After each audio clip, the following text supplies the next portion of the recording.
안녕하세요. 워라벨의 윤성희, 윤영글입니다. 네, 오늘은 두 번째 산이라는 책을 가지고 이야기를 나눠볼 텐데요. 저희가 인생에서는 입학, 취직, 결혼 누구나 하는 그런 과정들을 겪어야 하는 그런 시기가 있는 것 같아요. 그런 걸 한번 넘고 나면 자신이 어떤 사람인지, 내가 어떤 자아를 가지고 있는지 굉장히 탐구하는 시기를 가지게 되는데요. 굉장히 직관적으로 담은 책입니다. 네, 오늘 그래서 그 두 번째 산에 대해서 얘기를 해볼 텐데요. 원장님, 줄거리 좀 부탁드릴게요. 네, 그 책은 뉴욕타임즈의 유명한 칼럼니스트 데이비드 브룩스가 쓴 책입니다. 첫 번째 산은 금전과 권력, 명예, 이 인생의 첫 번째 산이라 이거죠. 그걸 넘은 뒤에는 더 큰 자아 실현 있는 그 두 번째 산이 기다리고 있는 거죠. 그래서 그거는 배려와 헌신, 또 사랑을 통해서 더 넓은 산을 바라볼 수 있는 그게 두 번째 산이다. 이런 내용을 쓴 그런 책입니다. 그래서 삶은 혼자가 아닌 함께하는 얘기다. 그래서 우리가 인생 해피 에이징 30, 인생 은퇴 후에 노년의 제2의 후반 인생의 행복을 위해서는 자기 자신을 위한 거, 이것도 중요하지만 이걸 떠나서 그걸 초월해서 다른 사람하고 공동체 삶을 함께하는 삶을 살 때 인생은 더 다채로워지고 행복해진다, 이런 얘기입니다. 네. 저는 이 책을 보면서 요즘 젊은 친구들이나 보면 자아 탐구를 정말 많이 해요. 내가 누구인지, 나는 왜 사는지, 그냥 단순히 뭐 취직, 결혼 이런 것들이 아니라 또 심지어 이제 나이를 먹고 나서 이 친구들이 결혼하고 주변 사람들이 모든 인생에서 기본적으로 해야 될 과업들을 조금씩 하고 나니까 진짜 나라는 그 자아, 그 본질에 대한 거를 굉장히 탐구를 많이 하더라고요. 네. 이게 근데 딱 그 저희가 고민하고 있는 것들을 해소해주는 책이었어요. 두 번째 산이라는 것이 인생에서 우리가 또 다시 한번 올라가야 하는. 그렇죠. 그러니까 이 인생 후반 노년 설계로서 두 번째 산이라는 책이 중요해서 저희들이 책을 소개하는 건 아니고 우리의 인생의 지침서가 될 만한 그런 책이에요. 네, 굉장히 교훈이 많은 거죠. 그러니까 인생은 이 첫 번째 제가 생각한 키워드 뭐냐면 인생은 두 번째 산에서 완성됐다. 전 이해가. 그러니까 첫 번째 산은 학교 다니라니까 학교 가고 밥 먹으려니까 밥 먹고 취직하라니까 취직하고 졸업했으니까 너 뭐 하냐고 해서 취업하고 뭐 나이 먹으니까 결혼하고. 그렇지. 회사 다니다 보니까 승진해야 되고 결혼하고 애 낳고 애 키우고 뭐 이렇게 정해진 삶을 살다 보면은 그건 첫 번째. 거기에서 제일 중요한 거는 쟁취하고 정복이죠. 승진하고 시험 봐서 합격하고 또 결혼에 성공하고. 근데 가시적인 그렇죠. 애 좋은 학교 보내고 이런 목표는 누구나 다 갖는 목표인데 그건 첫 번째 산 개인적인 성공인데 그것만 갖고는 더 행복할 수 없다는 거죠. 그래서 더 행복해지려면은 우리가 베풀어야 되고 헌신해야 되고 그런 새로운 삶 이쪽에 눈을 떠야지 비로소 진짜 행복해질 수 있다, 이런 건데 이 책에 그런 게 좀 많이 나와요. 자기에 대한 몰두, 이렇게 너무 자기에 대해서 자기 행복에 대해서 몰두하면은 우리 스스로 고립되고 오히려 공허해질 것 같아요. 네, 공허해지고 분리되고. 맞아요. 성공한 사람이 얻는 허탈감이 있거든요. 그러니까. 저 그걸 많이 봤어요.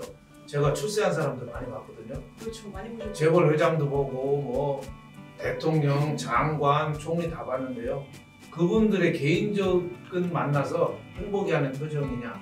저는 그렇지 않더라고요. 의외로 우울하고 사람 많이 의심하고 늘 쫓기는 삶을 살아요. 조금 덜 가지고 덜 출세했더라도 마음이 편안한 사람들이 있더라고요. 그게 어떻게 보면은 더 큰 자아, 그거를 확보한 그런 거 아니냐. 그래서 우리가 이 책에 나오지만 부족주의와 관계주의로 나눠요. 부족주의는 내 부족, 내 가족, 내 당파, 내 진영, 내 편, 이거죠. 예? 거기만 챙기는 게 부족주의고, 관계주의는 나와 다른 사람하고 더 큰 자아.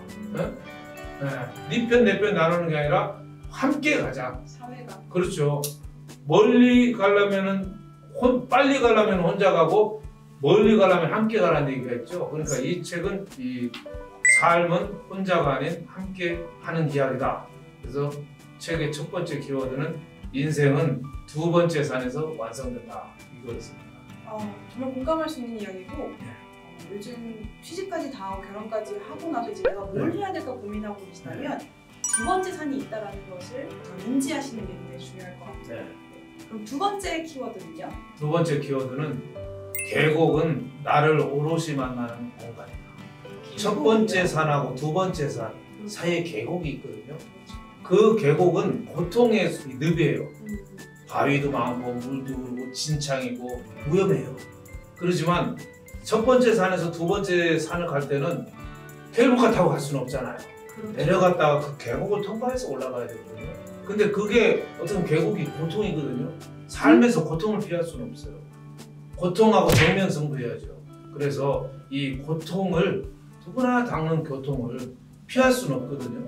그거를 자기 발전과 성장의 계기로 삼아야 되는 거죠. 우리가 예를 들면 입시로 떨어져서 좌절할 수도 있고 취업에 실패할 수도 있고 결혼해서 실패해서 이혼할 수도 있고 여러 가지 아이 때문에 상처받을 수 있고 인생은 어떻게 보면은 고통의 연속이에요.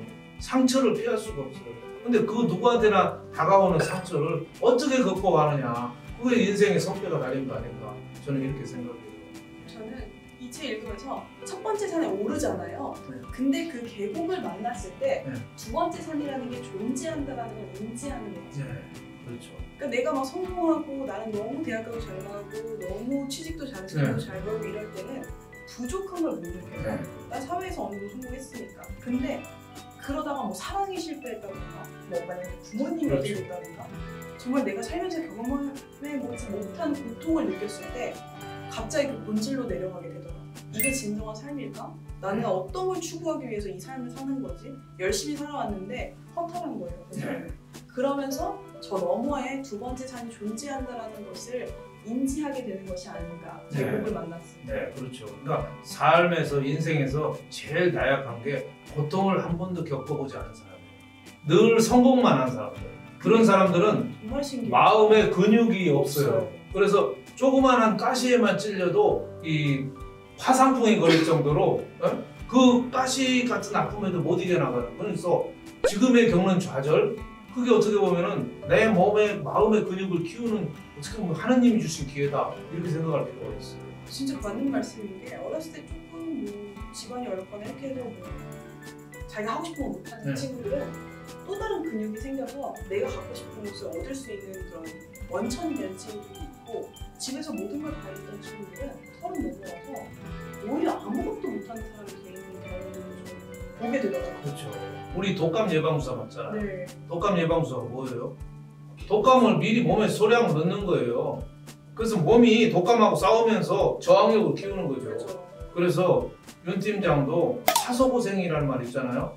적당한 고생하고 적당한 좌절, 적당한 실패는 자꾸 하면서 커지는 거예요. 그래서 실패를 사람을 강하게 만든다는 거. 실패를 절대 눈물을 흘리지 말라는 거. 네.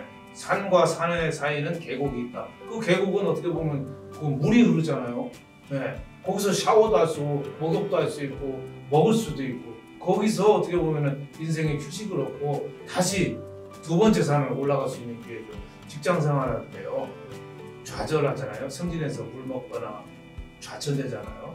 그러면 그런 사람들이 나중에 더 잘 돼요. 왜 그런지 아세요? 나가서 생각하시나요? 좌천되면은 내가 지금 제대로 여태까지 사는 건가? 생각을 많이 해요. 그리고 책도 보고 공부도 하고 새로운 사업 기회도 찾고 여러 가지. 제가 아는 동창 하나는 술을 한 잔도 못 해서 건설회사를 갔어요. 건설회사 매일 술 먹는데 술 못 먹는다고 매일 구박을 받아서 할 수 없이 얘가 골프장 설계하는 회사에 갔어요. 그건 술 안 먹으니까 너무 좋다는 거예요. 거기서부터 시작해서 우리나라 골프장 유명한 데 그 친구가 다 설계했습니다. 아마 건설회사에서 술 잘 먹는다고 계속 칭찬받았으면은 저 위장 빵꾸나거나 간이 잘못돼가지고 벌써 별세했을 수도 있는데 자기 술 못 먹는 콤플렉스를 골프장 설계로 돌려가지고 세계적인 명문 골프장 설계자로 아주 유명한 사람이에요. 그러니까 지금 몸의 핸디캡, 지금 좌절, 자기가 약간 부족한 거 그게 삶의 활력소가 될 수 있다는 것도 저는 알아야 된다 이렇게 생각합니다. 맞습니다. 세 번째, 두 번째 산에서 저희가 배울 수 있는 점이 뭐가 있을까요? 저는 행복 너머에는 기쁨이 있다. 행복 너머의 기쁨이 있다요? 행복은 개인적인 만족이에요. 행복. 내가 좋은 게 행복이에요. 네? 네. 몸과 마음이 즐거운 게 이게 행복이에요. 근데 기쁨은 나를 초월해서 모두가 다 행복한 게 기쁨이에요. 맞습니다. 그러니까 행복하고 기쁨하고 같은 것 같지만 기쁨이 한 차원이 더 높은 거죠. 진짜 멋진 말입니다. 그렇죠. 그 기쁨을 제가 아는 사람 또 하나 있거든요. 유명한 대기업에서 상장사 CEO까지 했던 사람 얘기를 제가 좀 들려줄까요? 네. 그 사람이 어떤 사람이냐면 잘 나가는 뭐 재벌회사 주력기업 CEO였는데 어느 날 대학생이던 아이가 중국에서 교통사고로 죽었다는 소식을 들어요. 아들이, 외아들이 얼마나 좌절했겠어요? 중국에서 교통사고로 죽었대요. 가서 중국에서 시신 수술해서 데리고 오기도 못한다네요. 뭐 일종의 그 시신 자체가 잘 이렇게 안 된대요. 그게 뭐 여러 가지 뭐 검역 과정도 있고 아주 복잡하답니다. 그래서 온갖 고생해서 한국에 가서 장례를 치르고 몇 달간 눈물을 흘리다가 이 친구가 결정했대요. 내 아들은 떠났지만 아들은 한 명 같지만 3명의 아이를 입양해서 키우겠다. 네. 유치원, 초등학교, 중학교 3명을 입양해서 그 아이들을 헌신적으로 지금 키우고 은퇴는 했는데 그 아이들 뒷바라지하고 같이 학원 다니고 주말에는 같이 교회도 다니고 저도 자주 만나는 사이예요. 너무 행복해하는 거예요. 아마 그 외아들이 잊어버린 고통 속에서만 빠졌으면 평생 아마 그 그늘에서 못 빠져나왔을 거예요. 근데 다른 아이들, 오갈 없는 아이들 3명을 입양해서 근데 그 아이들한테 너희들 입양해서 내 잘 키워줄게 해서 친구처럼 지내요. 그 부모가. 그게 어떻게 보면 행복을 얻으면서 기쁨이 아닌가 싶어요. 저기 있는 돈도 걔들한테 투자하고 같이 어떻게 보면은 참 옛날에 친자식보다 자기는 더 좋다는 거예요. 그게 바로 행복을 넘어서 기쁨이 아닌가. 우리나라 많은 부자들이 왜 행복하지 않겠어요? 자기 있는 거 나누지 않으려고 해요. 그래서 그런 사람들은 교회도 못 가요. 왜? 11조 내라는 거잖아요. 10분의 1 내놔야 되잖아요. 네? 절에도 못 가요. 절은 더 많이 내놓으라고 하잖아요. 네? 그러니까 아무것도 못하는 거예요. 친구들 자기한테 부탁할 것 같으니까 취업 부탁할 것 같고 아들 뭐 돈 빌려달라고 하고 그러니까 친구도 못 만나는 거예요. 네? 그러니까 불행한 거예요. 그러니까 더 열린 마음, 더 베푸는 마음 이게 중요한 게 아닌가 이런 생각이 듭니다. 맞는 말씀이신 것 같아요. 행복 뒤에 기쁨이 있다는 거, 그 언어의 좀 의미의 좀 단어를 좀 더 생각을 해보면 나 혼자 행복한 것보다는 다 같이 기쁜 게 정말 큰 행복이지 않을까. 그렇죠. 혼자만 행복하면 불안하잖아요. 그렇죠. 내 행복을 누가 뺏어갈까? 굉장히 찰나에 그렇죠. 스쳐 지나갈 수도 그렇죠. 있고. 주위랑 같이 행복해야죠. 네. 가족이 행복해야지 나도 집에 가서 행복하지. 집안 식구들 다 인상 쓰고 통곡하고 근데 혼자 행복할까요? 그건 안 그렇죠.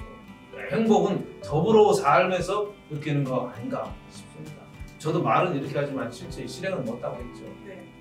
근데 이렇게 저희 두 번째 산이라는 책을 원장님이 소개해 주시고 제가 읽어봤는데요.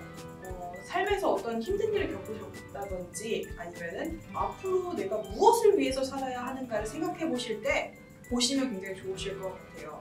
앞으로 노후에는 노후가 아니어도 앞으로 미래에 내가 어떤 마음을 가지고 인생을 살았을 때 삶이 좀 더 풍요로워질 수 있을지 생각해 볼 수 있는 책이었습니다. 지금까지 워라벨의 윤성희 윤영그랬습니다. 감사합니다.